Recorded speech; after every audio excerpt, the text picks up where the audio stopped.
yami ayikholana, buso wami awukholana.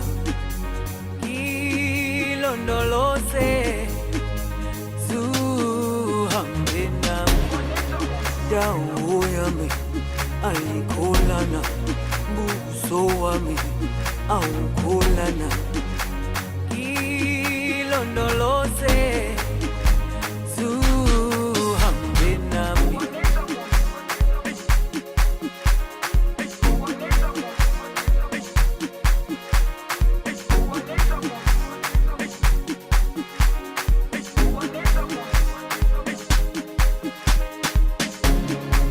Jerusalema ikhaya lami,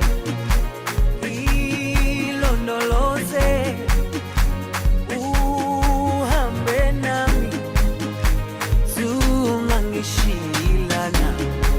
Jerusalema ikhaya lami, ilondoloze uhambe nami, zungangishilana. Dawo yami ayikholana, buso wami awukholana. Ilondoloze zuhambe nami.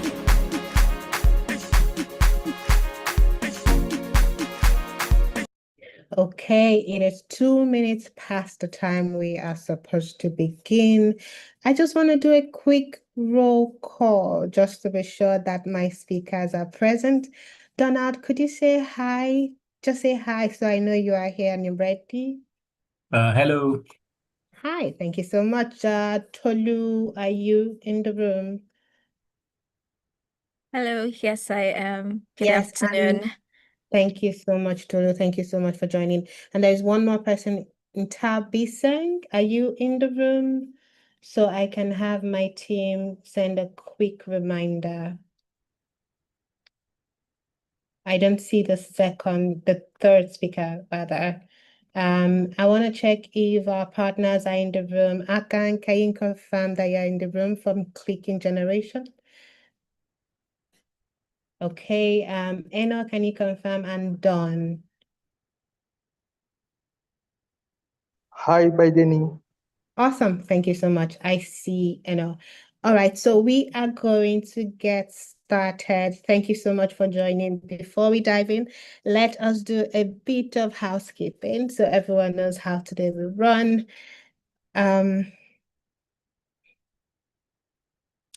And then we can all fully participate together. If at any point you cannot hear me, please let me know as well. Quickly, I will be sharing some meeting guidelines. Please keep your microphone on mute unless you are speaking so we can reduce some background noise. Closed captions are available in English, and you can turn them on as well. You can use the closed captions at the bottom of your screen. We also have French interpretation and sign language interpretation, but our sign language interpreter is having network issues. I'm trying to look out for her. As soon as she comes in, I think I'll let everyone know. And then finally, please use the reaction buttons as much as you can. I also noticed that a lot of people have difficulties using the interpretation because they don't know where it is. So I'm just going to play a quick video on how you can use the interpretation function. So also let me know if you can hear this audio in the comment section.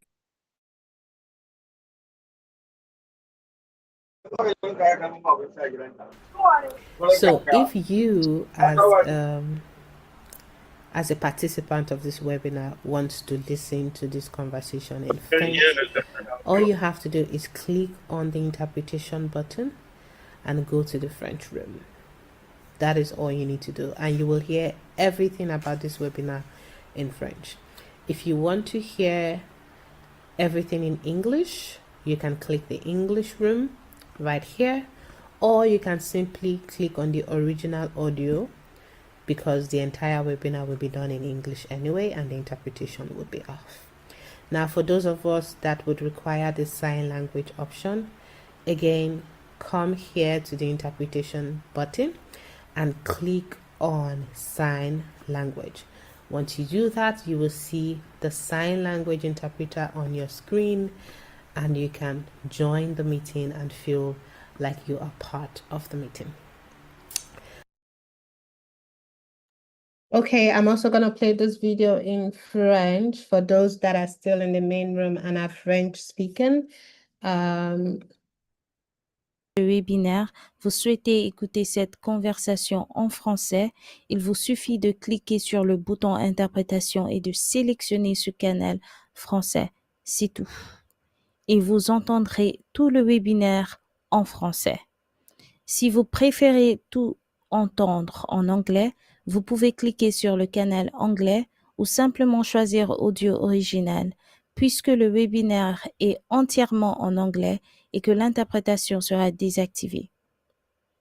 Pour ceux qui ont besoin de l'option langue des signes, allez encore une fois dans le bouton interprétation et cliquez sur langue des signes. Une fois activé, l'interprète apparaîtra sur votre écran et vous pourrez suivre la réunion en toute aisance.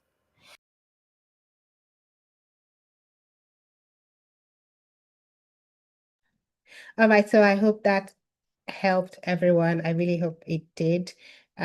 Still moving on, please use the chat as much as you can. If you would like to speak or ask a question on live, you can use the raise hand function. This session is being recorded. The replay will be available immediately because we are currently streaming live. Towards the end of the session, we will have a feedback form. So we know how this event went. We know what you all think about the event and how you'd like to work with us. Questions are welcome at any point. And that's why we ask people to share their thoughts and react as much as they can to parts of this webinar that they absolutely love. Okay, also checking that you all can hear me. I'm just going to take a look at the chat section one more time, and I hope that we are good. Here's what today would look like. We'll start with welcome remarks, which is already happening, and then we move into the panel discussion where we talk about what our theme for today is. Remember, we are celebrating Human Rights Day together, but we are doing so in solidarity, also understanding what is happening in the landscape and how we can fight forms of gender-based violence that seem to be sprouting up these days. During these sessions, you will also hear at the spotlight sessions how the organizations who came together are resourcing the sector. You will hear from them. You will hear about the toolkits that they have, how you can partner, the resources that you can start using right away. After that, we will have the Q&A sections. We will close the day, and hopefully it is quite as conversational as I hope it will be. Now, I want us to ground ourselves. Again, so we are not distracted. Today, we are talking about GBV. And GBV means gender-based violence. We will talk about digital grooming. We'll talk about online harm. And these are not abstract topics. I know a lot of us understand what this means already, but we want to really go into the matter and hear from how people are trying to solve all of these issues at their level. My name is Bidemi Adedire. I have the joy of moderating today's conversation. I'm the founder of the Smile Outreach in Nigeria, and here what I'm doing is trying to drive social change by fostering adolescent, youth, and women's agency. And I do this through the Smile Outreach. I do this by designing and executing educational and interventional programs. But here today, I'm coming into this space as a communicator, as a strategist, as someone who deeply believes that young people are not just leaders for tomorrow, we are the infrastructure for change today. I believe with the whole of my heart that striving for a better world is a commitment that is worth every second. So if you are in this webinar and you are passionate about building a world that is kinder, that is healthier, that is more innovative, chances are we will talk after this conversation. Thank you so much for trusting your time with us. I see people are already introducing themselves in the chat. So I'm just going to say hi to a few persons. I see Mohammed, who is an expert cybersecurity officer, I think. Mohammed, thank you so much for joining. I think would love to hear your perspective as well. I see Gilbert. I see Charity from the Ministry of Education, Malawi. Charity, thank you so much. Your presence here is very important. I see Rita, who is a sign language interpreter also. Thank you for joining. I cannot go through all of these names, and I'm just saying thank you all for joining. I wanted you all to tell me a fun fact about you, but we can talk about that during the icebreaker session. Please give me a few minutes or seconds, really, to look for the sign language interpreter. Let me see if she's here. Blessing, can you confirm you are in the room so I can have you settled and ready to go?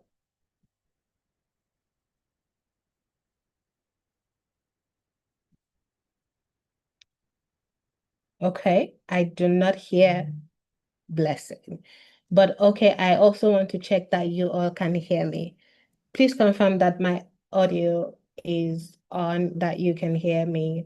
You can just give me a thumbs up. Anybody at all, anyone on my team. Thank you so much, Rita. Blessing, at any point, if you come in, please send me a message. I see you here, but I do not hear you. And we are ready to have you help with sign language interpretation. Okay, moving on. While everyone is introducing themselves, thank you so much. Thank you so much for confirming that. I'm curious. Also, just a quick icebreaker. I want to hear from Rita. Rita from the Ministry of Education, Malawi. I'm terrible with names, but I think that name struck a chord. Rita, if you're on the call, please say hello. And I'm interested in hearing a local celebration or tradition you wish people knew about. Oh, apologies, Rita from Kenya, the sign language interpreter, and then Charity from Malawi. So let me hear from Rita, and then I would also like to hear from Charity. This is something I just want to meet you guys, considering that you're from a country I'm not from, and I'm interested in what local tradition or celebration that you wish more people knew about. Rita. Hi, Rita, please don't be shy. I'm going to ask you to unmute, or you can share it in the chat section if you like. And then is Charity still on the call? Charity from the Ministry of Education, Malawi. Please say hi and tell me what local celebration or tradition you wish more people knew about. Is there anyone that would also like to join in this quick icebreaker? You could just raise your hand. Hello, Hi, Charity. Thank you so much. I'm Charity. Yes, from Malawi. So can you repeat the question? What you want me to answer? I didn't Talk get to it. me about Malawi. If there is a local celebration or tradition that you want the world to know about, what celebration is that? I can go first if it will help you. In my place, we do this big yam festival. It is popular for us, but it's not so popular even at the national level. So I really would like you to tell me what tradition, if I come to Malawi today, what is the best time to come? What are you celebrating at that time or at that period? Okay, so in Malawi, mostly we celebrate our Independence Day, Oh. which is on 6th of July every year. So there are several activities, dances, several people perform different activities on that day. And we also celebrate to Christians a Christmas Day. Most people, they celebrated during Christmas Day. They go in various areas to chat with the friends and see different things like in museums, zoos. Yeah, some people, so they go to enjoy their new food in different areas. Thank you. All right, thank you so much, Charity. Rita, are you ready to talk, or we just move on to the next? Let's go. We can keep talking as we move forward. We want to get into the discussion proper, and I want us to shift from just warming up and sharing our comments. And someone raised their hand. I see someone's hand is up. I'm trying to find the person. My screen is so wide, but I will find you. C'est Mohamed. Bonjour, malheureusement, je ne suis pas anglophone. Bonjour. Oui, je suis ravi de faire partie de cette discussion. Et je pense que quand on parle de cybersécurité aujourd'hui en Afrique, donc, toute personne qui est jeune, qui est instruit et qui est conscient des menaces, des cybermenaces qui nous guettent tous, doit s'investir dans ce sens. C'est un honneur, c'est un privilège pour moi de pouvoir participer à ces discussions. Alors, chez nous, on a des fêtes, beaucoup de fêtes. On a la fête de la Tabaski. Bon, ça se fait chez tous les pays musulmans. On a une ethnie qu'on appelle les Lébou. Donc, ils célèbrent aussi chaque année une fête qu'on appelle, je pense, c'est le 9 août en Wolof. Et c'est une fête qui est vraiment extraordinaire aussi. On fête beaucoup, hein, donc, à Touba, qui est une ville sainte aussi. En fait, etc. Donc, je suis là avec mes étudiants aussi en cybersécurité, à qui on a formé tout récemment, ici au Sénégal, à Thiès, dans un camp militaire. Ils sont là, hein, ils vont participer aussi, et ça va faire de pouvoir, en tout cas, partager l'expérience et tout ce qu'ils ont acquis comme savoir-faire pour mettre en œuvre cela aussi au service de la paix. Merci.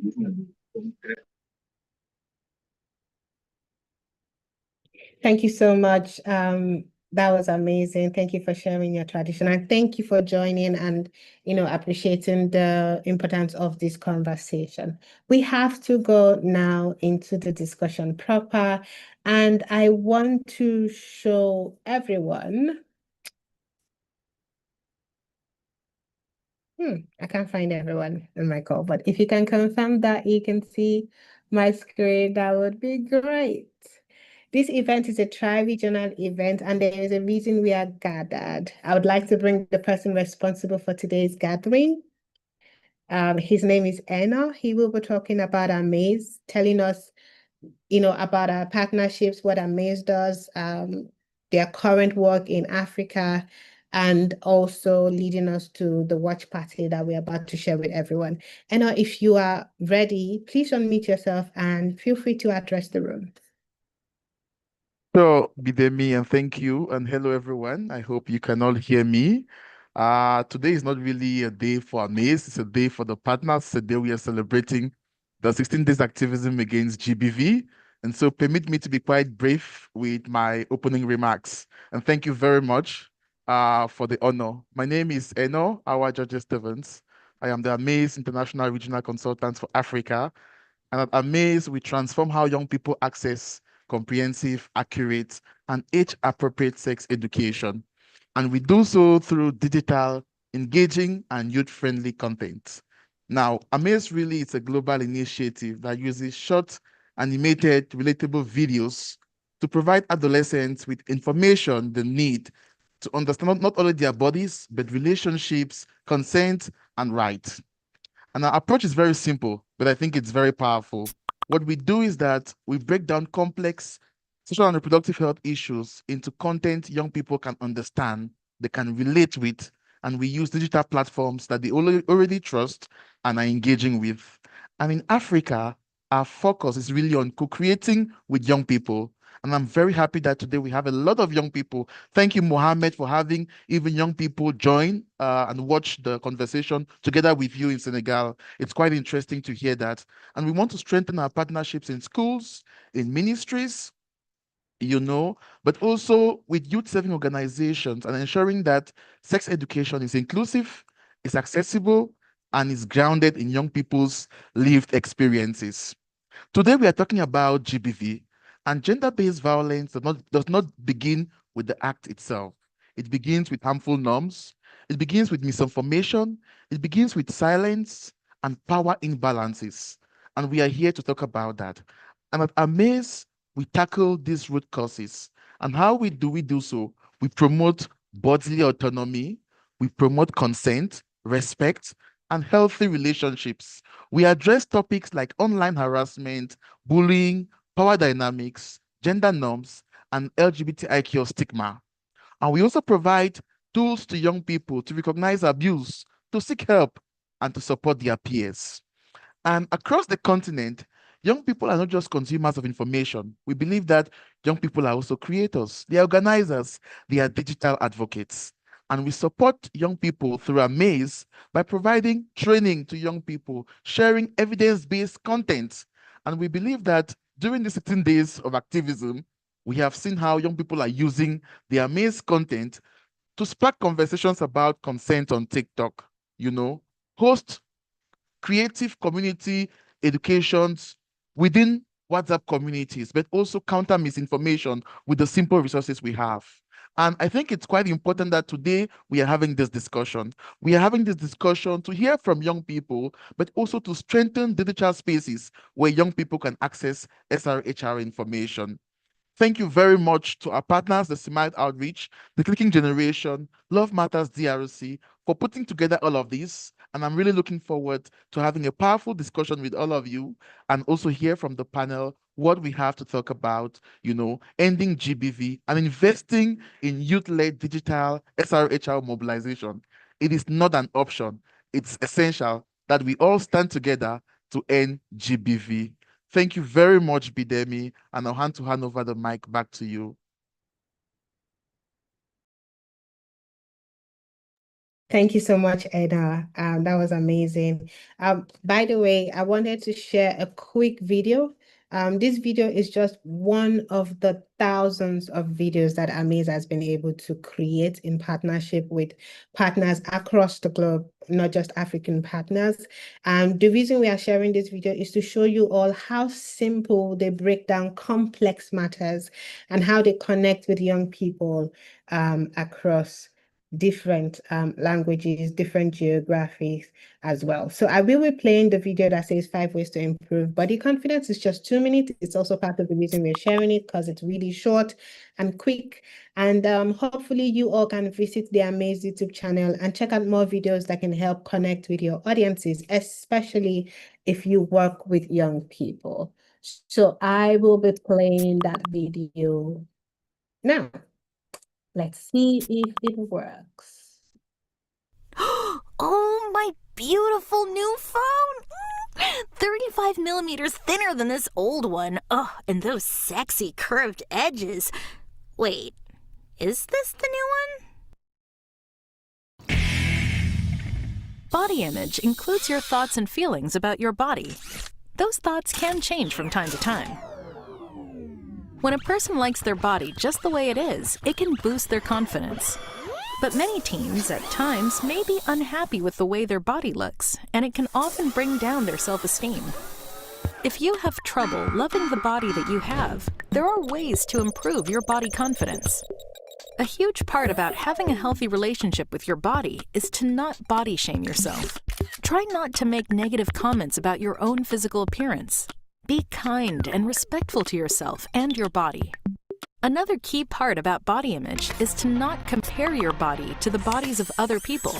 This is challenging as we see a variety of bodies on social media, movies, television, and even around you in your everyday life. Remember, there is no such thing as a perfect body. Find things out about your body that you love. It could be your smile, eyes, arms, legs, or even your feet. Appreciate, be amazed, and be thankful for all of the things that your body can do. There is so much more to your body than just the way you look. Do not forget that your body needs to be taken care of on a daily basis. Be sure to fuel your body with healthy food like fruits and vegetables. Listen to your body when it feels tired, and know that your body needs rest to refuel itself. Exercise daily by choosing activities that will bring you joy, like walking, dancing, or skateboarding. Poor body image may impact your quality of life and bring additional health concerns, like anxiety or even depression. When needed, be sure to seek help from a trusted adult or counselor. You are not alone on this journey of body positivity. Remember, your body is beautiful just the way it is. Don't forget to visit me at amaze.org or go to my YouTube channel to watch more.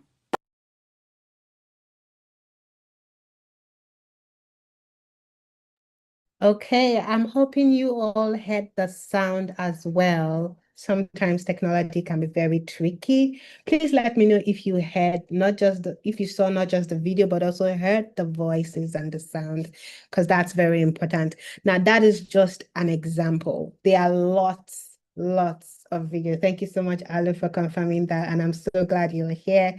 Very excited to have you here in the room. Again, visit the YouTube channel, more videos on GBV, more videos on menstrual health, lots of videos around how young people can understand themselves and begin to grow agency in this world. Now we are moving to the panel discussion. I am honored to be joined by our panelists today. I want to check that we have all three of them present, but it's fine if we are only able to have two. It seems that network issues ongoing. But before I introduce all panelists and before they begin to speak to you, I want to try the interpretation function one more time. So please, in the French room, please forgive me. I'm going to end interpretation just for a minute and see if I can have you back in the French room and have our sign language interpreter also in ready and settled to go. All right. Okay, let me do that. Pour un moment, je vais voir. Sorry. I knew that was going to happen. Okay. Let's see. Let me add Micah.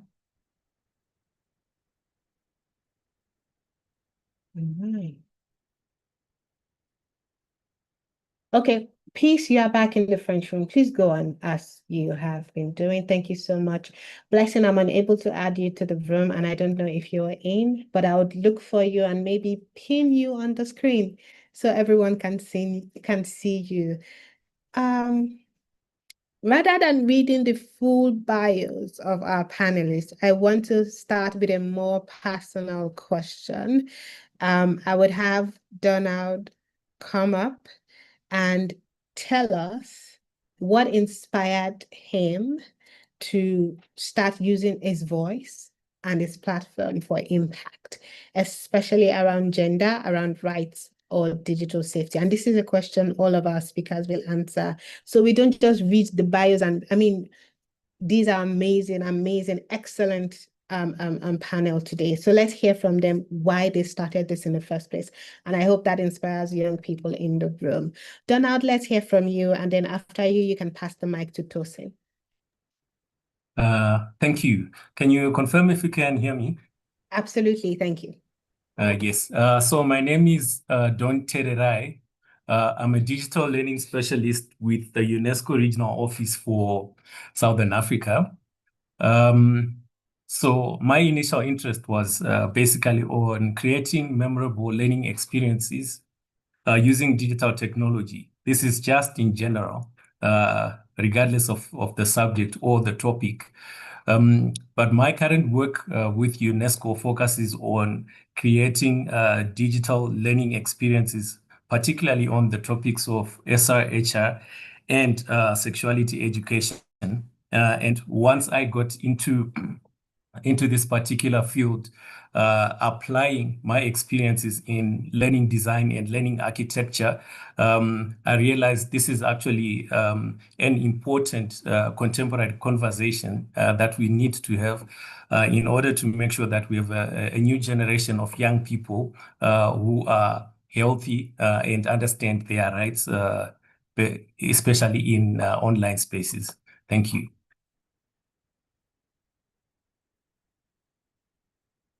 Over to you, Tosin. Thank you so much, Donald, and thank you, Bidemi. Yeah, so for me, what actually inspired me to do the work that I do is that first, it comes from a standpoint of a personal experience, how that's first I have also had my own share of, low self-esteem issues, my own share of sexual harassment and the likes, right?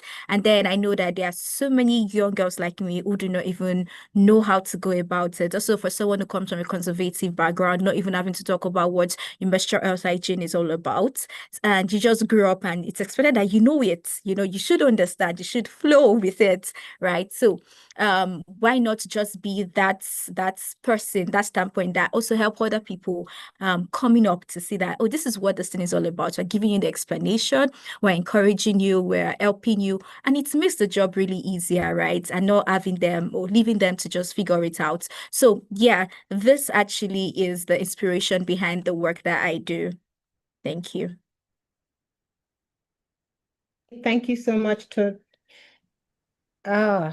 thank you so much, Tosin Toluwaloju. I want to see if Nthapi Seng is here. Are you in the room? Just check in so before we go into the conversation proper. Okay. All right, moving forward. Donald, I want us to take a step back and look at the link between our culture and the digital world.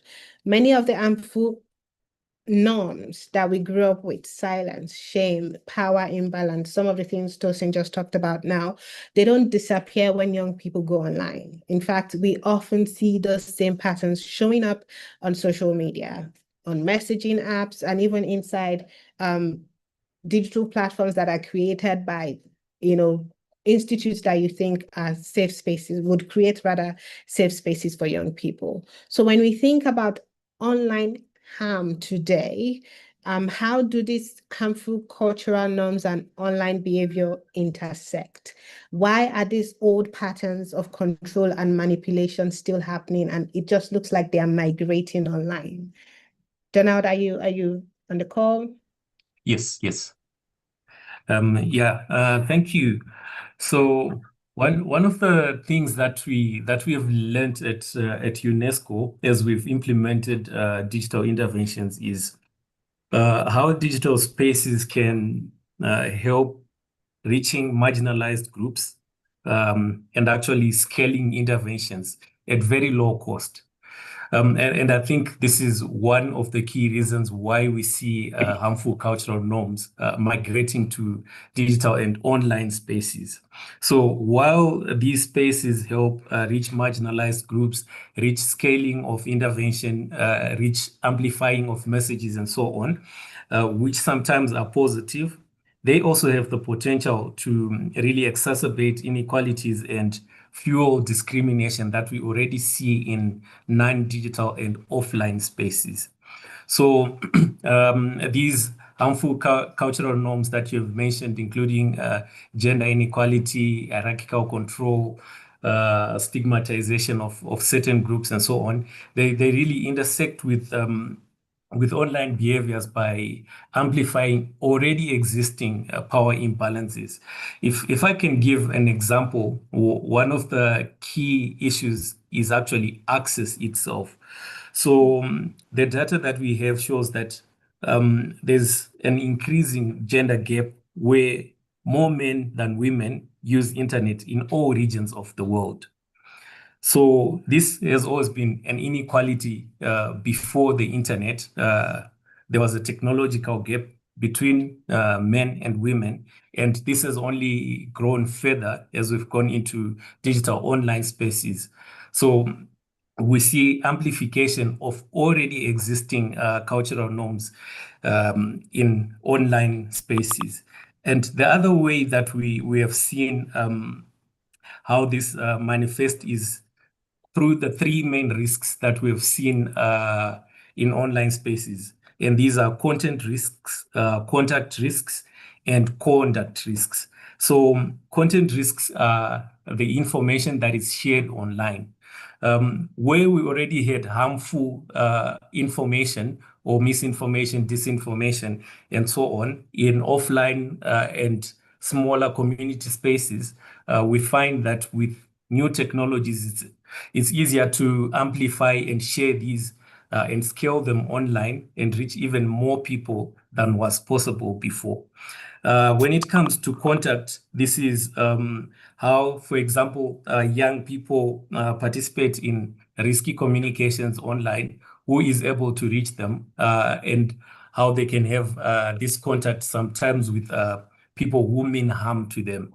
And we know that with online spaces, now young people have access even to more people who are able to contact them from around the world. So where we have got harmful cultural norms or harmful behaviors, they can be exacerbated in this way.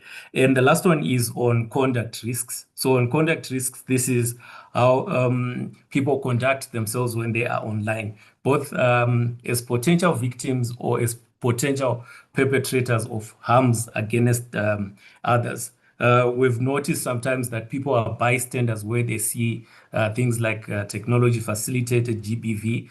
We've seen cases where young people are participating in harmful behaviors, sometimes unaware, things like trolling, like doxing, like some forms of cyberbullying, and so on. So yes, we are indeed seeing these old patterns of control and manipulation that are migrating online. The technology is actually facilitating that this happens.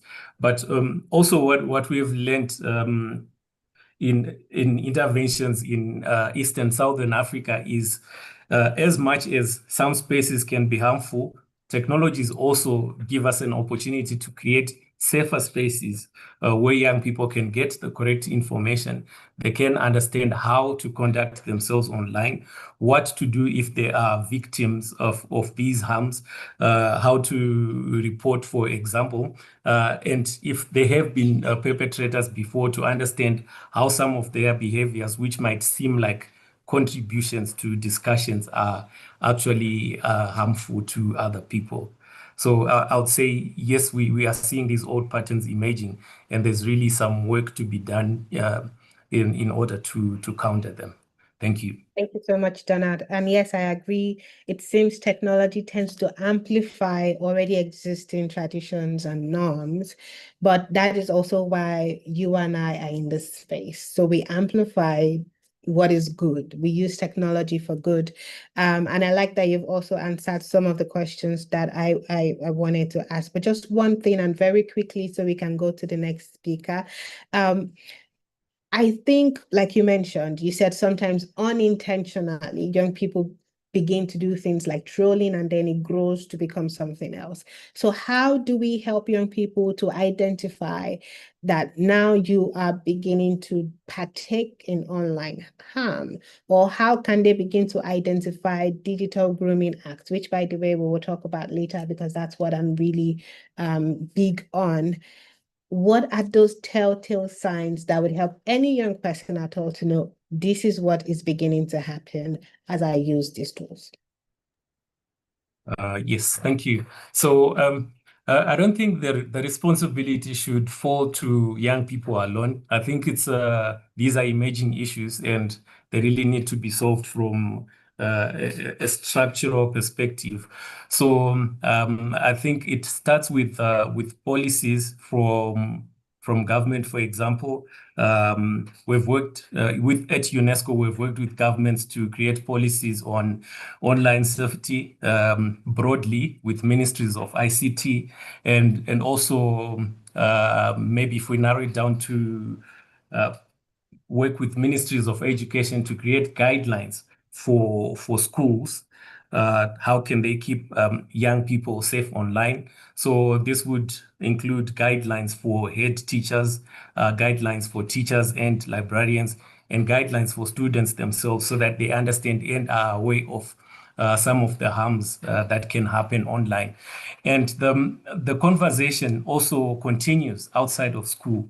So parents and caregivers also have got a big role to play we have found in programming that sometimes, in fact, most of the times, young people tend to have more digital skills than the parents and caregivers, and so it's kind of a flipped scenario where the role of the parents should be less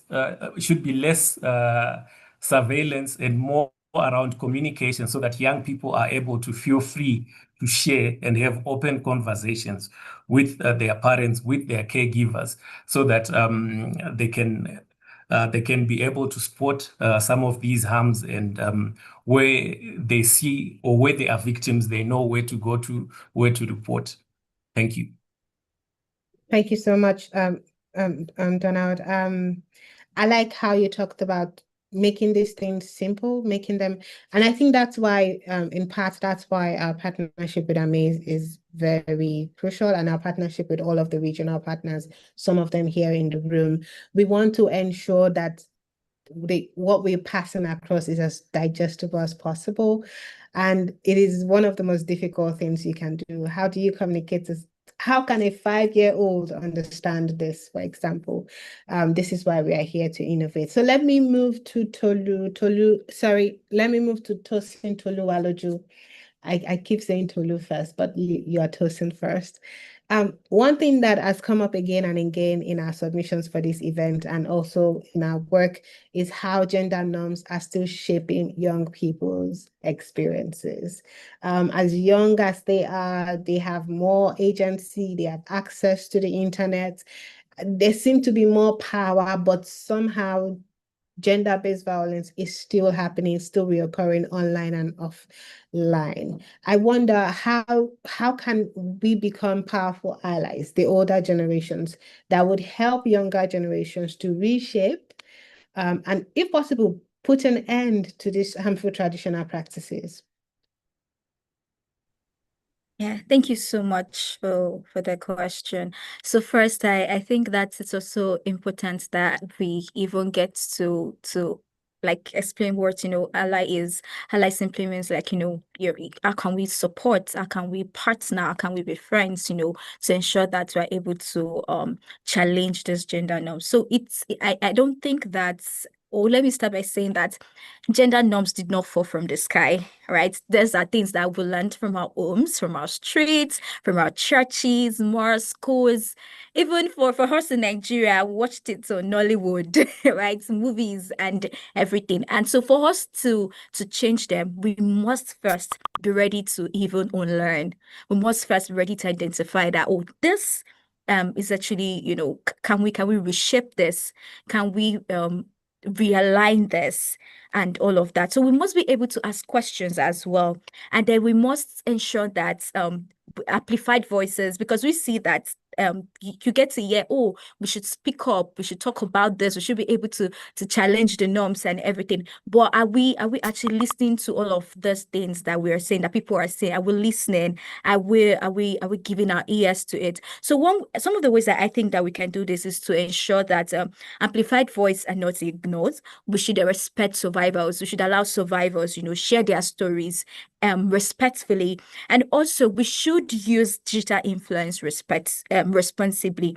We should be able to call out online harassment. We should be able to correct harmful narratives. We should be able to promote healthy masculinity, very important. And also content that we share should be that educates and empowers, right? Another thing we should in practicing this everyday allyship, because one of the things that I've noticed personally is how that, especially in this part, I'm speaking more to my environment and to what I see out there, right? Is that we do performative activism. When there is a story there, or there is this case of GBV, we are tweeting, everybody is just, but after give it 5 days, you're not seeing anybody talking about it again. What is going on? Can we continually, speak to this? Either something is happening or something is not happening. Can we continue the education? Can we put structure in place, that can actually help survivors, report there is this case, we're able to say, oh, this is where you should go to. We shouldn't just do audio.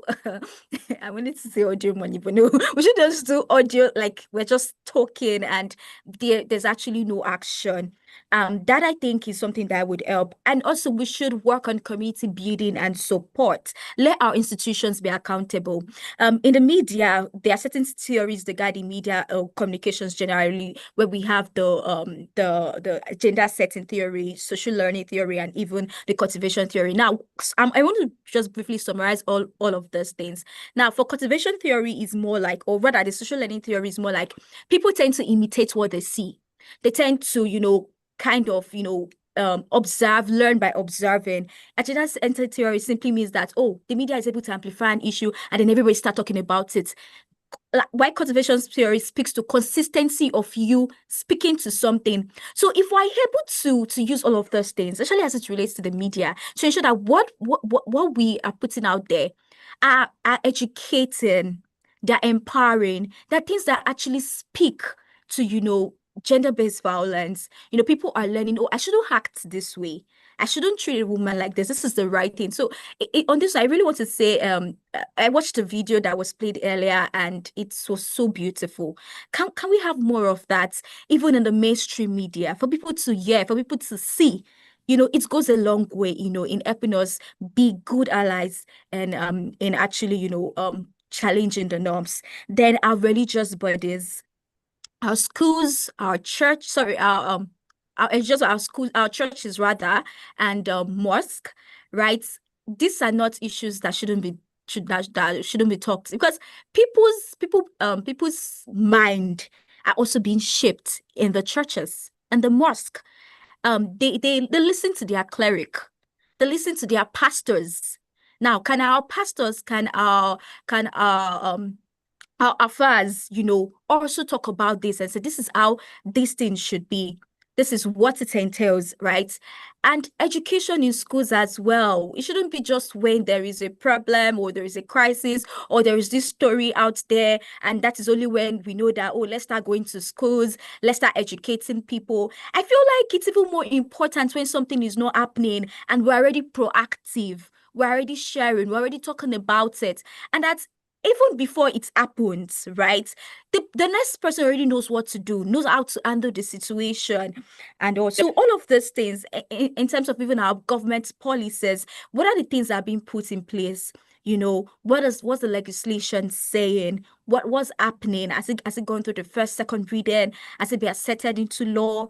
Let's also do more of monitoring and even keeping track of all of those things that are happening. So I feel like in one word, I think that summarizing all of the things that I want to say is that we should start by challenging the norms that we think that have been normalized. No, we are actually culture shapers, and we should do this not just digitally but even offline, and it must be continuous. Thank you. Thank you so much, Tosin, and thank you for answering every other follow-up question I was going to ask. But I want to bring someone on as well. She's not aware that I intend to put her on the spotlight. Alu Azege of MHR. She's smiling. She knows I was going to put her on the spotlight. The reason I'm bringing Alu on is because I feel there is a need for an intergenerational merger between the young people and us and every other older generation. Why do I say this? A lot of young people are angry, they're online. In fact, I'm on TikTok these days just because I want to hear from them. I want to hear their pain points, which is very valid. But we also notice that they are unable to channel this outrage into systems and structures. And I feel like Alu Azege of MHRO has been able to do that, especially with media. And I would like for her to share some tactics or what young people can begin to do to channel that energy, that anger, that rage into sustainable, measurable action online and offline. Hi, Alu.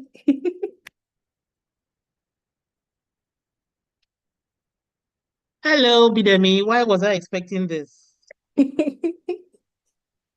Hi. Hi. It's such an honor to be here. Thank you so much. And this is really rich. Like I said, I joined with my children, an adolescent and an 8-year-old, and they really loved it. I've shared the amazing links with them, and they're excited to check out more videos. So yay, from a good start now. But yeah, Thank young people are a generation, they're special. I have them in my house. I learn from them every day.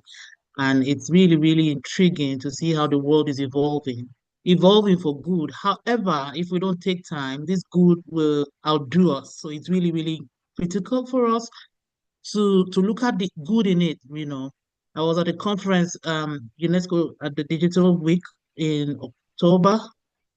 Yeah, and part of what I learned was even with AI, there is a way we must be ethical, right? If we are not ethical with AI, it will boomerang. It will hit us back in a way we didn't prepare for. So it's important for us across generations because we are experiencing what obtains now. The good thing for young people is they have resources. The question is, are they using these resources? Unfortunately, the wrong resources online is what usually trends. You want to put out the right thing there, and it's such a problem for it to trend. So we need to continue to learn, how are these non-evidence-based content trending? Why is it so critical? Why is it so impactful? I don't know how many of you know, but in the last few days, I've been nursing my 8-year-old boy, and I've learned 6-7. I don't know how many of you know 6-7. And he tells me, oh, this is this. We watch videos, very vain things that don't have sense. And they're all watching with so much passion. And, so for me, it's a learning process. It's a learning process to say, these are the things that really intrigue these people and impact their lives. You can't even count 1 to 10 and reach 6-7. Oh, they will shout from somewhere, 6-7. So it's important for us first to know what is trending, jump on it, and make the impact. Right? But second, be ethical, very, very ethical in the usage of the things that exist technologically for us. Because if we don't use it for ourselves, then it boomerangs, it hits us wrongly, right? So we must take them up and use them ethically. Again, young people have an opportunity to not be conformed to what we were conformed to in our lifetime or growing up time. We grew up hearing, oh, you must be a lawyer or a doctor or this or that. My son at 8 is already telling me how many hours he needs to train so that he'll be a professional footballer when he's 17 years old, right? And we have young people who you can just do what trips you, what you love to do, and it will make you a living. And so many examples show for that. You couldn't do that before now. So you can just create your content, be a content creator, and you boom. It's a career. The whole world will come looking for you. Corporates will look for you, multinationals will look for you, brands will look for you. Unfortunately, some of these people the world looks for don't even have the right values to put out there. So we must continue to put the right values in these young ones so that when the word comes for them, they have the right things to give out. Because now when we want to program and we go for these quote unquote influencers, because we need them, we need to use them, they charge you an arm and a leg. And in these days of funding shrinking, we are wondering how can we have the right evidence-based, rights-based content. We just need your voice, we just need your endorsement. They're charging you an arm and a leg. And then you see them put in, let me not call it nonsense, but on their platforms. And that's what people run with, So it's a tricky place, but for us to not give up is for us to continue. Yesterday I was at an event, someone said to me, oh, there's so many organizations. Why are there so many? And they keep saying funding is reducing. Even be enough, because no matter what you are doing, your audiences are never the same with mine. The least we should do and continue to do, and I thank Amaze for that, is continue to collaborate. Is to continue to collaborate and bring together resources, leverage what we have, outsource what we do not have, so that we can maximize the impact. So I'm looking forward to 2026, really, really maximizing the impact, using more of these videos, hearing them in a Niger tone, and just reaching out. I was just thinking, recently MHR partnered with an organization where we spoke to young people in a secondary school, a public secondary school. And in the middle of the teachings, because it was soft skill teachings I shared with them, it dawned on me that the 16 trainers we were having at the time were people who were living with words, not their parents. Public secondary schools, usually in Nigeria, those are the kind of people that are there. Give them examples. I said, look, Dangote, that's the richest man in Africa right now. He's a Nigerian, and he grew up in the house with his uncle.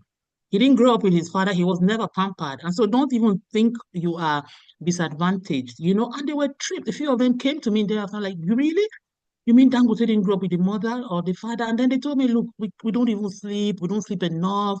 We work till so late. We don't think it's our right to ask certain questions. And I'm just thinking, I wish I thought better to have these videos to play for them because they were so captivating and so intriguing. Let me not go on and on, but I hope I've been able to share a Thank few you so points. much. Thank you. Thank you so much for your time. Thank you for sharing all of this. I'm going to give 30 seconds to see if any of our participants have a question. Just 30 seconds. You can raise your hand, you can drop your questions in the chat, just so our speakers, some of the experts that are right here in this room, in case you don't know, we have experts from across the world here that will be ready to answer your question. I'm just going to pause, just looking at my screen, trying to see if anyone has a question. And this is where you are free to speak. So you could just use the raise hand function if you have a question, if you have a comment, very quickly before we go to the next bit. Okay. Looks like our speakers did amazing. No questions from anyone. Oh, I love this. I'm going to ask questions. I can point to someone and ask a question, by the way. But I want to go back to our speakers. And in 20 seconds, okay, I see someone from the Akwaaba community. Okay, just before I go back to the speakers. Hi, I see Akwaaba community, but I do not know your name. So please introduce yourself and ask your question. My name is Eric Ngaonziza. Actually, I have two hats here. Akwaaba Community is our NGO here in Canada. I'm calling you from Toronto, in Canada. And at the same time, I'm a cybersecurity expert. I have a company called the Africa CyberSec. It's not a question. It's first of all, I wanted to thank all your panelists. You are doing an amazing job, especially for the awareness. And I heard that one of your panelists was talking about cyberbullying. And I wanted to let you know that I wrote a book about cyberbullying where I give parents tips before, during, and after the bullying. So, because here in North America, we have a big issue. Our kids, they go online and thinking they are playing games. Unfortunately, they don't know the agendas of people at the other end, and they end up committing suicide. It's a big issue. So I wanted just to let you know about that. If you need more information, I can drop an Amazon link of my book in the chat. Thanks. Thank you so much for sharing that. And I hope you stay to the end because there is an opportunity for you to connect with us, especially if you have resources that you would like to share with everyone in the room. Now, this is where I move on to our spotlight session. I'm going to go back to sharing my screen so you all know where we are. We are almost done. And before the spotlight session, I will bring back our speaker, Donald. Okay, I can see that my screen is up now. Donald, you have, say, 20 seconds. I just wanted to share just a soundbite. What would a truly inclusive and safe digital space look like if we start building it today? That's a question for Donald and Tolu. 20 seconds. So we can go to the spotlight session really quickly and we can close out. Alrighty. Thank you so much. So I think the advent of AI gives us an opportunity to build the system that you're talking about, and to me, it is a system that prevents and responds to online violence. It's a system that safeguards the privacy and confidentiality of young people, and it's also a system that promotes their digital rights. So thank you so much. Thank you so much. Tolu. Okay, so Donald has said most of the things. So for me, I think there's also going to be a space where every young person, girls, women can actually speak and not be afraid of harassment or violence. And for us to get this, we must be ready to invest in digital literacy in schools and communities, and must be able to have strong legislation that can also promote digital rights. Thank you. Thank you so much, Tolu. I see someone in the comment section that just said if we need to help our children, our community rather, community children and adolescents, they must have fundamental skills, basic knowledge. I believe what Safi Yano is trying to say is we need to work on capacity building, and that is also something we are very big on at the Smile Outreach. I wonder if Dawn is ready from Love Matters DRC. That's Amo African. Dawn, if you are ready, we are ready for you. Now, everyone, Dawn is a French speaker. So if we want to enjoy his session, Dawn, we don't have 10 minutes anymore. We have like 8 minutes. So please use your time wisely. And everyone, please use the English room so we can hear and understand all that Dawn is saying as well. So I'm going to the English room myself now. So Dawn, please confirm you are here. Yes, Bidemi. Yes, I'm there. All right. And I believe you would like to speak as a French speaker, not English? I will speak in French. It is for me to speak in French than in English. Perfect. So we don't have 10 minutes anymore, Dawn. I hope you are able to say all you want to say in less than 10 minutes. I'm going to the Pas de English. problème. Thank Alors, you so très much. rapidement, merci beaucoup pour la parole. Très rapidement, il m'a été demandé de présenter Amour Afrique Congo et ce que Amour Afrique Congo fait. Amour Afrique Congo, en fait, c'est un de programmes d'une ONG appelée ici au Congo, Abari RDC. Abari RDC, au départ, c'est une association des blogueurs tout simplement qui s'est formalisée pour devenir une ONG. Et Amour Afrique Congo, c'est un programme qui est essentiellement consacré à la santé sexuelle et reproductive de jeunes. Alors, nous sommes concrètement une plateforme numérique puisqu'on a remarqué que dans notre espace congolais, avec la fracture numérique et aussi la difficulté d'accéder aux médias et le manque pour les jeunes d'espace pour s'exprimer et se faire entendre, on a donc mis en place une plateforme numérique qui est ces programmes Amour Afrique. Et donc, on est sur les réseaux sociaux, on a un site web, Facebook, avec 220 000 abonnés, etc. Et donc, qu'est-ce que nous faisons concrètement dans Amour Afrique? C'est que nous abordons les questions liées à la santé sexuelle et reproductive sans tabou, sans jugement non plus. Et les auteurs de ces contenus-là sont de jeunes. Comment on fait? Comme il y a des espaces pour les jeunes, ce sont des jeunes qui posent des questions, qui amènent leurs interrogations via, ça peut être inbox, ça peut être dans des commentaires. Et nous, à notre tour, toujours encore une fois des jeunes, on va chercher des bonnes réponses pour eux. C'est d'ailleurs dans ces cadres-là que nous sommes en partenariat avec Amez dans la traduction des vidéos en langue locale, parce qu'on s'est rendu bien compte, le Congo, c'est un pays francophone, certes, mais beaucoup de gens n'ont pas non plus accès à l'éducation. Donc, beaucoup de gens s'expriment encore en langue locale. Et donc, nous adaptons des vidéos en langue locale, le Lingala, le Swahili, le Chiluba et le Kikongo. Et puisque nous parlons de ces jours d'activisme et que nous parlons des violences faites à la femme, Amour Afrique Congo accorde effectivement une grande importance à la lutte contre les violences faites contre les femmes. D'ailleurs, pas plus tard qu'au courant de cette année, nous avons eu à organiser une campagne contre le viol. Vous le savez sans doute, ceux qui connaissent le Congo savent que, surtout ces derniers temps, le Congo est en proie à une guerre et l'intensité de la guerre ne fait qu'augmenter. Et donc, que ce soit dans le camp de rebelles que dans le camp gouvernemental des forces loyalistes, il y a eu plusieurs cas documentés des viols. Et Amour Afrique Congo a lancé une campagne là-dessus pour dire non au viol, que ce soit pour le rebelle, que ce soit pour le FRDC, c'est-à-dire les forces armées de la République démocratique du Congo. On ne sait pas dans quelle mesure nous avons pu influencer les choses, mais ce qui est sûr, on va partager notre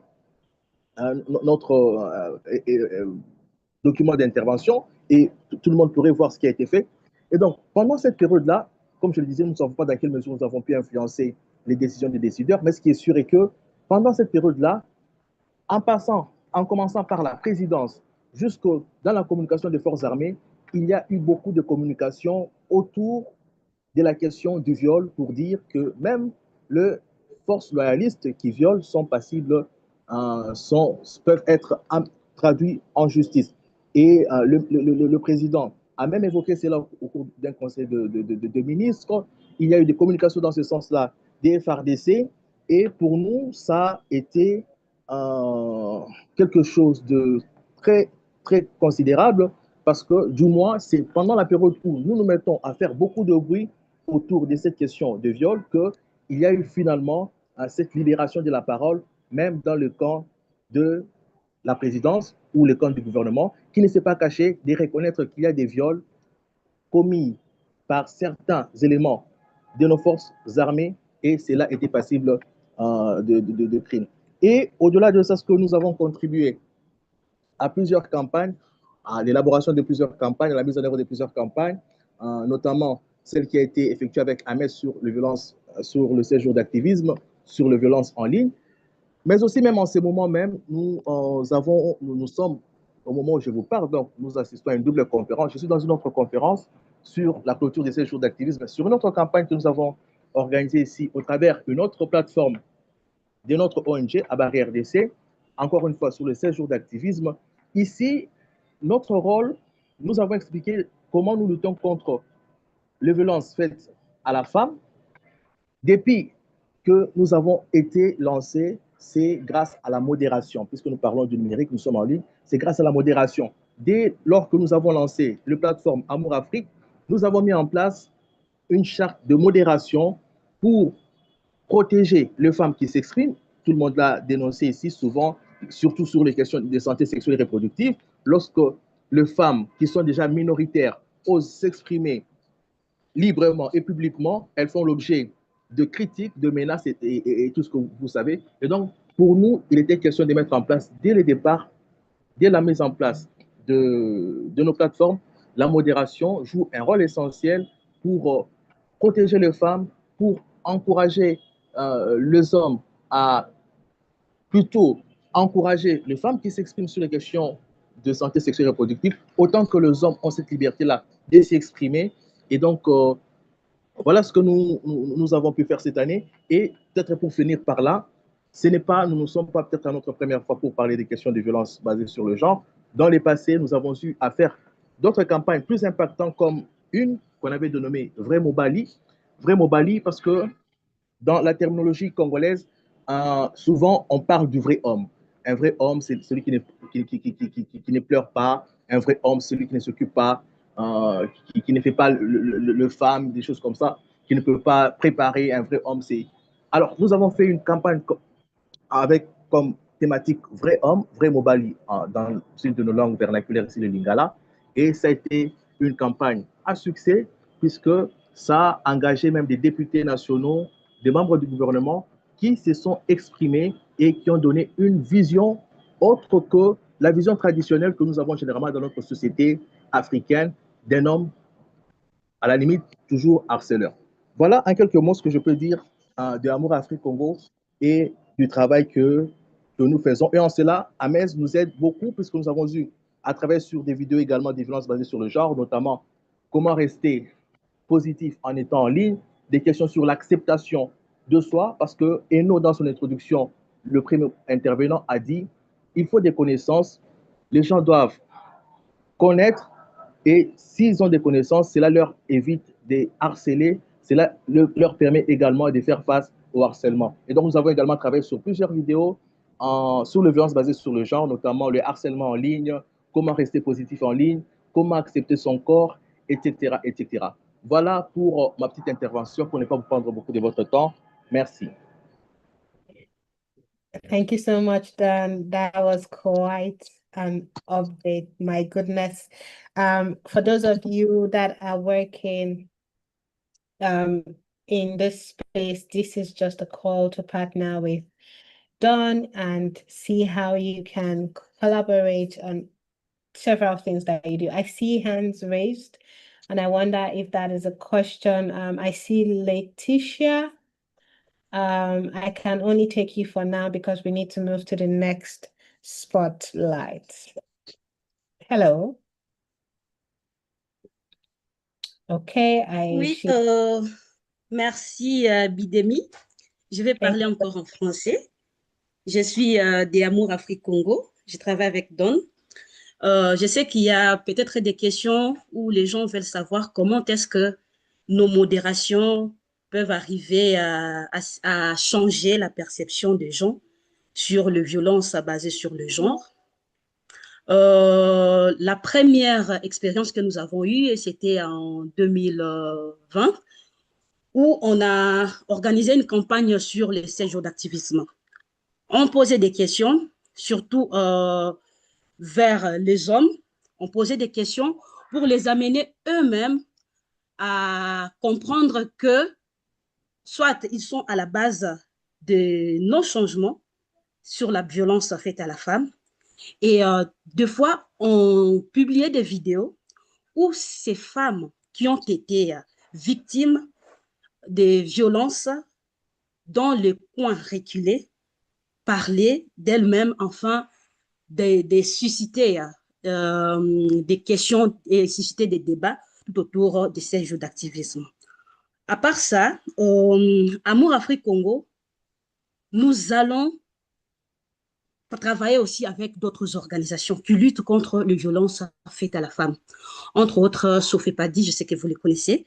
C'est une ONG qui lutte contre les violences faites à la femme. Ensemble avec ces organisations, parce que nous ne travaillons pas seuls, mais ensemble avec ces organisations, nous essayons un peu de toucher la couche de population pour lutter. I'm sorry, Leticia, I have to stop you here. We really do not have much time. We are beginning to, go into the clicking generations time, and we would like that our partner organizations are able to share on the call. Eric, could you share your question in the chat? And Leticia, please feel free to share more in the chat if you would like. Next up, we have the clicking generation, and I think she is ready to take this on live from Botswana. Hi, Agang. Lovely to see you. Hi, everybody. Same here. But I wanted to share my screen for a little bit, if that's okay. Okay. Absolutely. I think you can. Let me do that. Okay, cool. All righty. Thank you so much, everybody. Thank you for everybody who's here. Thank you for showing up, and just to thank Amaze Africa and all the partners who are here today. Mine is just to share a little bit about around the work that we do concerning the theme for the 16 days this year.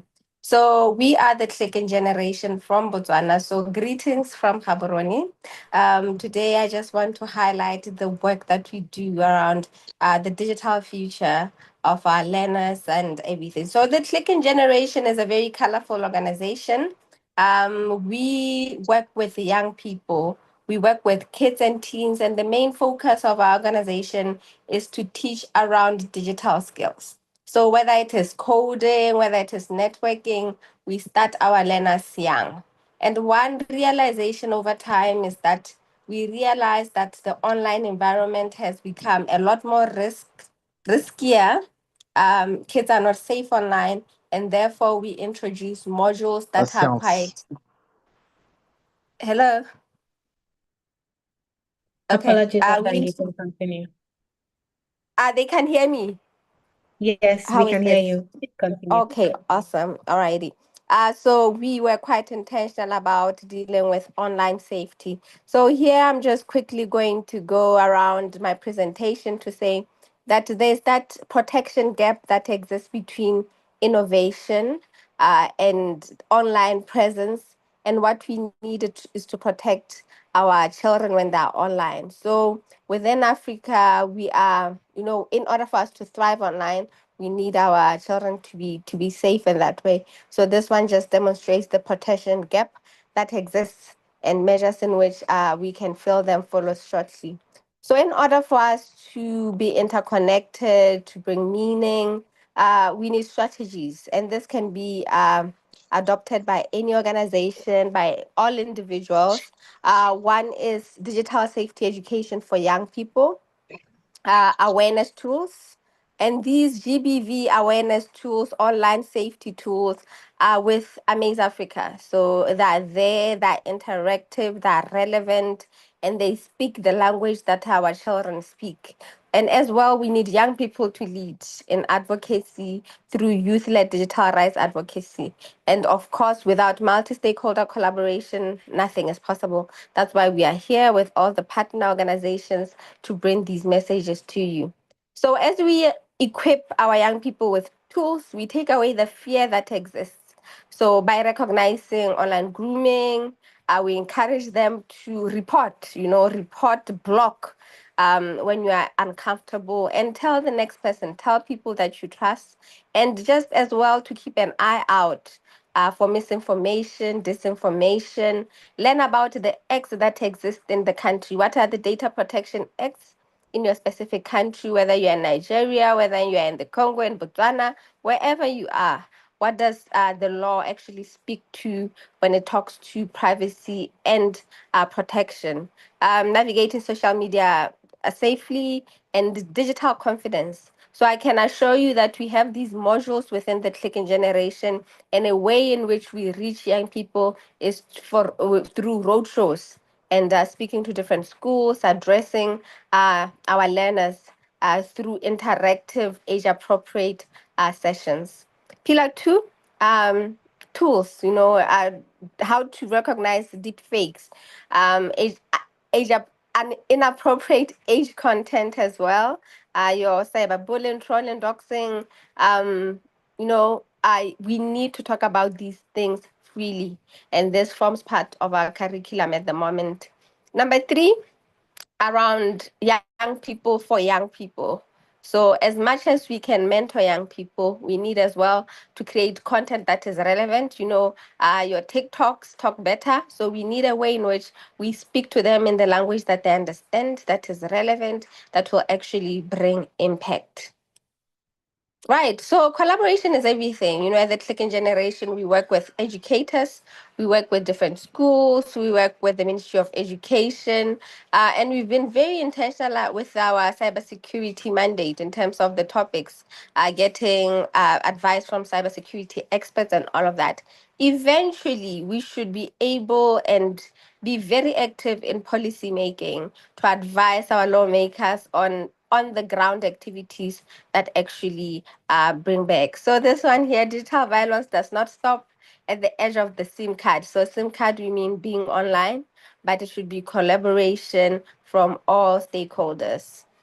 So learning from young people is very important because they are the future. So as you interact with them, the advice is to listen, to be patient, and let them, in a way, direct you with interventions. We are coming to the end here. So the problem is bigger than awareness. It's about power. So within these digital platforms, we need to realize that these are not neutral spaces. There are so many inequalities. There's discrimination, homophobia, and racism. So we need as well to address all these as we talk to GBV issues.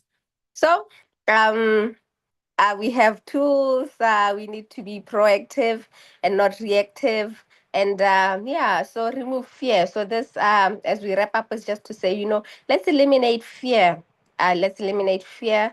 Let's teach all young people that they can approach us, that they can trust us, and not to always be reactive in that way. So I will skip all these things, and as I skip them, it's just to also just appreciate all the partners here from Bidemi and everybody else in the Amaze Africa network, and just to thank Amaze Africa as well for the material that they're making, that are breaking barriers, that are communicating to our young people, communicating to our parents and teachers. So for that, we really appreciate you. If you want to get in touch, we are the Clicking Generation online, theclickinggeneration.org. You'll find all our information there. We are also on X. Email us. Talk to us. Let's connect on LinkedIn, search for us. And if you are specifically looking to speak to the coordinators, I'm available. So this one here is just to appreciate that today is Human Rights Day, International Human Rights Day. And as we honor Human Rights Day, we need to affirm the truth that every click, every connection, every message should respect dignity and protect young people. Let's build an Africa where young people can thrive online and offline, free from fear and full of possibilities. And with that, I'd like to bring the mic back to you and thank everybody for your attention. Thank you so much. You've heard from the Clicking Generation, and I hope that you are also figuring out different ways with which you can partner with the Clicking Generation. Hi again, please expect emails from me on how we can work together. I really can't wait to see what we can do together. Even if you're in Botswana all the way, I believe there is something we can do. Just checking that my screen is up. We are almost done with today. Yay! And I'm seeing that comments are in the chat. I know my team members are responding, so thank you so much for keeping up the engagement. I just wanted to share that you can see on our screen our best seller.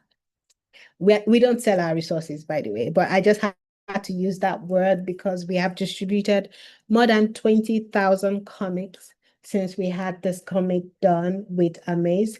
And thanks to Amaze, we now have it in English, in Yoruba, in Hausa, in Igbo, and in Pidgin, free of charge. So if you are working with adolescents, you want to talk about sexual grooming, you want to talk about making informed sexual decisions, I'm not going to tell you all about what we do. I just want to give you free resources. That's all I want to do now before we end this meeting. All of these things I'm about to share are free to use. And they are available right away. I would like my team to share those links in the chat as I speak. The animation is available in all of these languages. The comic is available in digital and in print format. And we have a dedicated playlist for this purpose. So if you want to see all of the videos that are available in all of these languages, I remember Alu mentioning, having these things in the Niger language. This is so you can connect with your audience, connect with your constituencies wherever you are. If you find any of these videos useful, we ask that you make use of them as well. And I assure you, they have been able to break down a lot of these matters that seem to be very complex for people to talk about. We recently ended the Youth Lab 2025. There is a reason why this Youth Lab number is being projected on your screen. And that is because outside of the direct reach, where we reached over 10,000 people this year alone, Youth Lab was able to reach 2,500 adolescents using all of the resources that we create. So at Smile Outreach, we like to create homegrown resources. We've written storybooks. We have different formats of the storybooks in Flipbook. We even have them in French, by the way. And all of these things are available for use. And I'm also saying Youth Lab will be coming again in 2026 with amazing support, and we'll be expanding. So we are looking at maybe tripling these numbers and seeing how many people we can give a platform to begin to build their movement as they grow agency. This is the Youth Lab. These are the faces of our cohort this year. Amazing young people. You can see Tolu's face, one of our speakers right here. She was also part of the cohort, and it's amazing to see her coming back to share a thought. You would also noticed that she was speaking from lived experiences, and that is just 1 out of 40 young persons that we were able to train this year. Now, if you want to hear how each of these people, what they've done, how they did it, which of our resources they used, and why we have this success, for an inaugural work, please download Agency. Agency stands for Advocacy, Guidance, Empowerment, Nurturing, and Community for Youth. You would see all of their story, hear from them, hear who they reached. We even have someone who reached out to parents, I think. All of their stories are in Agency, and we are also sharing that in the chats for you. What other free thing do I have for you as well? And that is the Adolescent Resource Center. All of the resources I mentioned, they can all be found in the Adolescent Resource Center. We realized that we were beginning to create so many things. We wanted people to be able to access them without thinking of, oh, how can I? It is there. The Adolescent Resource Center is, as its name implies, we want to resource the sector. We want to provide resources that are readily available, usable by stakeholders and partners. And you are seeing on your screen just a few of the resources that we created ourselves. Now, we also have resources that we've created with our partners. So for some of us partners here, I want to use this opportunity to say that the Resource Center is not a Smile Outreach Center alone. It's a center for us to use. Now, if you have resources that you have created that you feel we add value, you think someone somewhere we need it all the way in South Africa, in South Sudan, please send us an email so we can have that resource up on the Resource Center. Credit goes to you. We are not stealing your work. As long as you want people to use this resource to change the world, of course, we'll let the world know this resource is by your organization. The Resource Center has been designed in such a manner. Now, for those of us that want resources that you see here, some of the resources on the screen right now were used by our Youth Lab cohorts. They were used by our state coordinators in 7 states currently in Nigeria. And we are seeing immense, we get feedback. So we don't just tell people to use the resource. We want to ask you, what happened when you used these resources? How did it go? Were there challenges you had? And that is why the Resource Center exists. So we were able to curate and have this one-stop shop for all of our resources. And it's not just books, guidelines, storybook, comics, videos, any form of resource that would help. We factored it into the Resource Center. We only ask that when you use resources that are created by us and Amaze, make sure you use them ethically. I'm sure you remember when Alu said ethical use, and she talked about ethics. So we usually ask people, what do you want to use this resource for? It's free. We just want to know what you want to use it for. And then when you're done using it, we come back to you and say, how did it go? In case you had troubles using it, it helps us rework, tweak, even rewrite if we have to, or redo if we have to. So that is all we ask everyone to do. Now, coming up next year, something amazing. We are having a digital grooming publication in 2026. We have a 2-part publication that is actually live. It teaches people forms of digital grooming that currently exist and people are not aware of. Now, if you download those books, you would learn actions that can help you stop digital grooming and gender-based violence, but you would also see actual acts, things that you wouldn't believe are acts of grooming. You would see it in those publications. But beyond that, we want to share a high-level evidence-based publication, one that shares strategies that would help not just NGOs, but international centers, institutes even, and this will be co-created by myself and the director of communication, Emanuela Imor. So that is all I want to share with you. I promised you all I want to do is give. And I mean, What do you guys think? Lots and lots of resources that can be used. It can be adapted to your region. It can be translated. Whatever you want to do, please feel free to use all of this resource. Now, I have just one more thing to ask of you all, and I really love that you all have stayed here. Peak period, we had 60 plus persons present, and I just want to say in one word, tell us what you are taking away. What have you learned? What will you do as you go back to your various spaces? Please scan this code or click on the link that my colleagues are sharing. I want to hear from you. I want to hear your thoughts. Personally, I'm thinking, oh, I see intersectionality here. For me, I see collective purpose. I see shared purpose.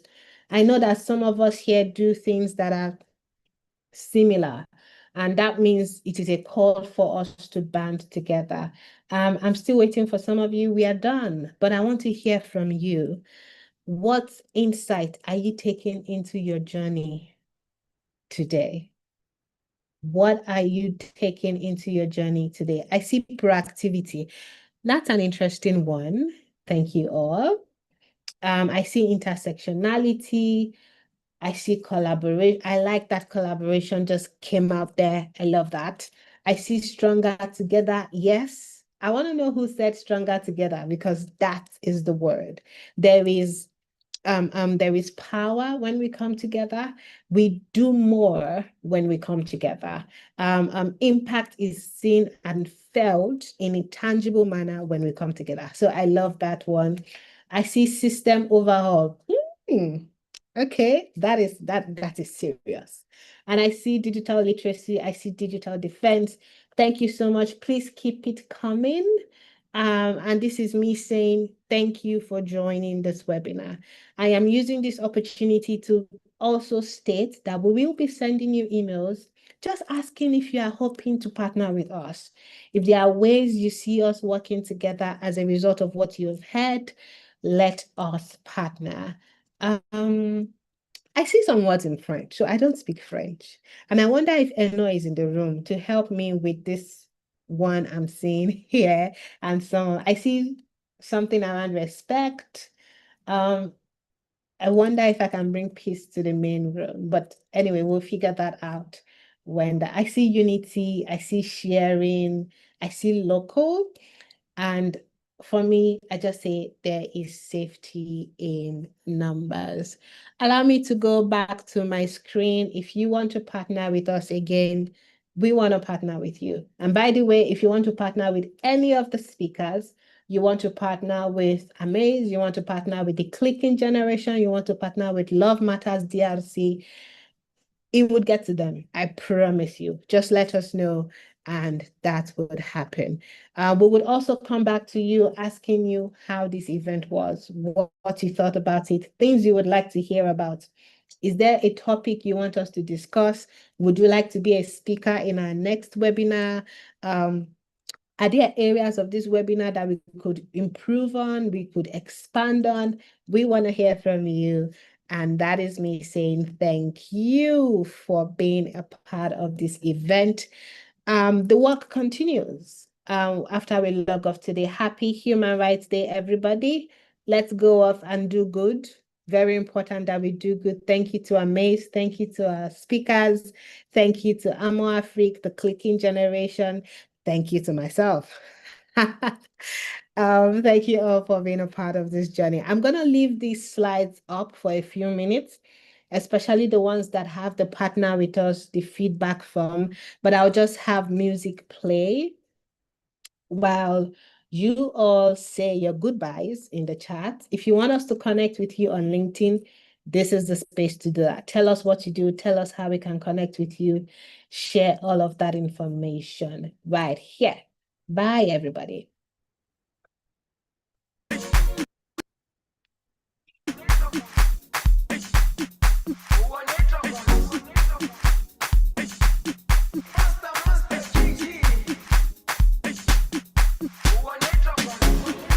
Jerusalema ikayalami ilondo ilondoloze, uhambe nami, zungangishilana, Jerusalema ikayalami, ilondoloze, uhambe nami, zungangishilana, dawo yami ayikholana, buso wami awukholana, ilondoloze, zuhambe nami, dawo yami ayikholana, buso wami awukholana, ilondoloze, zuhambe nami, ilondoloze, ilondoloze, ilondoloze, zungangishilana, ilondoloze, ilondoloze, ilondoloze, zungangishilana, dawo yami ayikholana, buso wami awukholana, ilondoloze, zuhambe nami, dawo yami ayikholana, buso wami awukholana, ilondoloze, zuhambe nami.